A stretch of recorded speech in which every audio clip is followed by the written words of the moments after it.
The backstory of mutants who have little cameos in the X-Men franchise, Blink.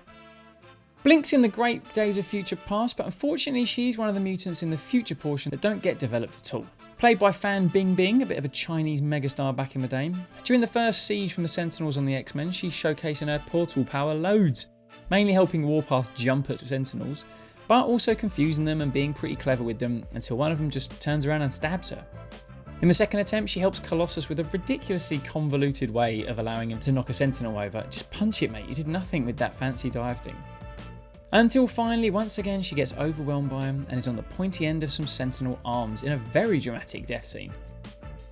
So Blink, aka Clarice Ferguson, in the 616 universe didn't really get up to much. She's a bit meek, couldn't control her powers, and apparently died early on during the Phalanx Covenant storyline. She popped back up later under the control of Selene, more on her later, using her powers to blink people apart, and later she dabbled a bit with the New Mutants.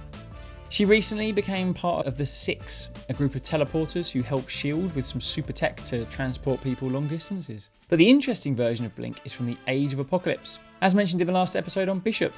This version is a bit more hardcore, having grown up in that shithole of a world, and is a lot more involved. Starting out in the slave pens, she was rescued by the goody version of Sabretooth, then started working with him and the X-Men of that reality to fight Apocalypse and all his baddens, including Apocalypse's son Holocaust.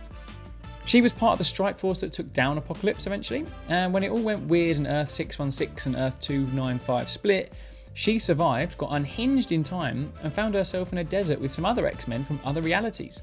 She was now part of the Exiles, as their leader in effect. There was Magnus, who was Rogue and Magneto's son from one universe, Nocturne, who was the daughter of Nightcrawler and Scarlet Witch, a John Proudstar that was experimented on by Apocalypse to become his War, Morph, who was the comic relief, there was Mimic, who had a load of different X-Men's powers, and the new cool hip Blink. They were all unhinged from time, and the Time Broker said that if they could fix altered timelines they could go home, except Blink, she would just die. The Exiles run just had unlimited creative freedom with their stories. They took down an unruly Jean Grey being all phoenixy, they came up against the Skrulls in a reality where they'd conquered Earth and made people fight like gladiators. Mojo was involved once trying to make Morph get back into showbiz, okay. Blink left for a bit but came back. They had a few big old dust up with an alternate Hyperion who was just killing everyone. They worked with a Spider-Man from Earth 6375 in the year 2099 and it was Miguel O'Hara, Spider-Verse fans. There's a load more that they got up to with a shit ton more characters from all universes, and Blink for the most part featured in all of it. So look, now we have the multiverse opening up. This could be a real TV show opportunity, Kevin Feige and Disney. I know you're watching. Anyway, let us know your favourite little mutant cameo in the franchise. For now though, I'm Danny Baker, this is 6 Degrees, and next up, Tom Cassidy.